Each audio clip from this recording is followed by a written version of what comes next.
மாண்புமிகு தளபதி அவர்களின் அறிவுறுத்தலின் பேரில் இன்னைக்கு எஸ்ஐஆர் சிறப்பு வாக்காளர் திருத்த பட்டியலை எதிர்த்து இன்னைக்கு கண்டன ஆர்ப்பாட்டம் திருப்பூர் மாநகர் மாவட்டம் தலைமையில் குமரன் சிலை அருகாமையில் நடைபெற்றது. இந்த வரலாற்று சிறப்புமிக்க கண்டன ஆர்ப்பாட்டத்தில் அனைத்து பொதுமக்களும் கழக நிர்வாகிகள் அனைவரும் கலந்துக்கிட்டாங்க. இது மிகவும் சிறப்பானது. இந்த எஸ்ஐஆர் எதுக்குன்னா மக்களை ஏமாற்றி மக்களுடைய வாக்குரிமை பறிக்கக்கூடிய தேர்தல் ஆணையத்தை கண்டித்து இந்த எஸ்ஐஆர் ஆர்ப்பாட்டம் நம்ம நடத்தியிருக்கோம். இது ஒரு சில நீங்க யோசிச்சு பார்க்கணும். நம்ம எஸ்ஐஆர் ஃபார்ம் வாங்குறதுக்கோசரம் அங்க வேலைக்கு போயிட்டு இருக்காங்க, டக்குனு லீவ் போட்டு போய் அதுக்கோசரம் இன்னும் வாங்க முடியாது.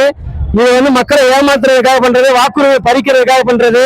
இது தமிழக வெற்றி கழக முதல் வாக்காளர்களுக்கு உண்டான வாக்கு பறிக்கிற மாதிரி இருக்கு. இந்த சிறப்பு சீர்திருத்த பட்டியல் எஸ்ஐஆர் உடனடியாக தடை செய்யணும்னு நாங்கள் தேர்தல் ஆணையத்தில் கேட்டுக்கிறோம். நன்றி, வணக்கம்.